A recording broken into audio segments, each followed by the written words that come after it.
Hello, class. I'm here to talk about problems 28 through 35 that is being assigned to you. I'm going to be using the data analysis on Excel. I am not going to be doing manual calculations like I did before. So you're going to see how fast it is to solve these problems. So use the following information to answer the next 8 exercises. Girls from 4 different soccer teams are to be tested. For mean goals scored per game, the entries are below and they are the goals per game for different teams, team 1, 2. So again, we're trying to test more than 2 groups. So we're going to be using ANOVA. And if you remember, ANOVA is always going to be a right tail only when it comes to the formula. Okay. And we can either use the p-value and alpha approach, or we can use the F statistics, F critical. So let's just see how quick that goes. Let's go to data analysis. We're going to leave on ANOVA single factor, do it okay. We're going to select the input, which is all 4 teams, and the table with the values, which I took from your problem over here, okay? So they are grouping columns, correct? Perfect. Okay. Their labels, team 1, 2, 3, and 4. The alpha from the previous problem was 3%, but we are going to use the default 5% because it's not specified on this problem. And the output, I'm just going to put around here, and I'm going to do OK. And here you go. So far it took us about 40 seconds to get this information over here by using the data analysis. Okay, so the sum, average, variance, here you go. My, let me make it that's okay. So we have the SS between. If you want to make it easier for you to not get confused on your final exam, go ahead and insert a few columns right here. And then you can put like this, SS between, SS within. Then you do degrees freedom for the numerator, degrees freedom for the denominator. Here you can do MS between, MS within, right? So this way, when you answer your questions on your final exam, you don't get all confused, okay? And right here is your F statistic, and right here your p-value, and here's your F critical, okay? So,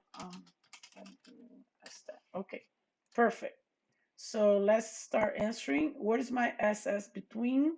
So all you had to do is to equals SS between, it's right here, which is 25.75.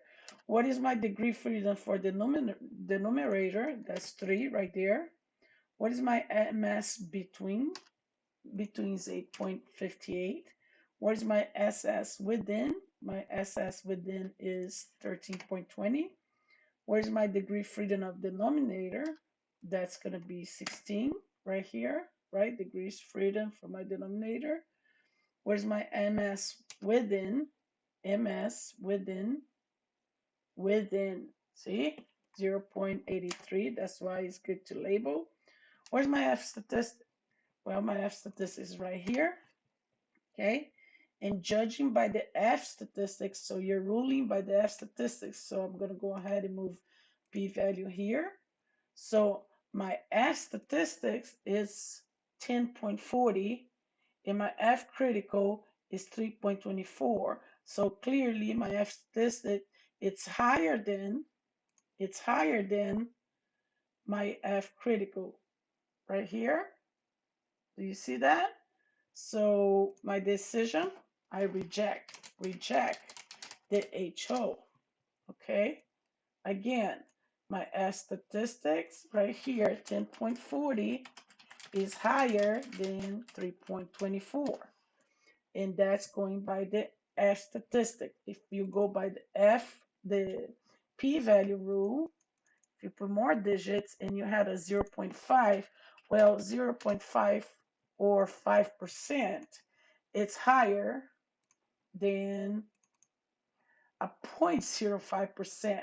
So if my alpha right here, see my alpha is higher than my p-value, or the same as if my p-value is less than my alpha, I was just reading the other way, you also reject, it's the same thing, okay? So you also could say because a one-way ANOVA um, is um, is always right tail. Uh, a high F statistic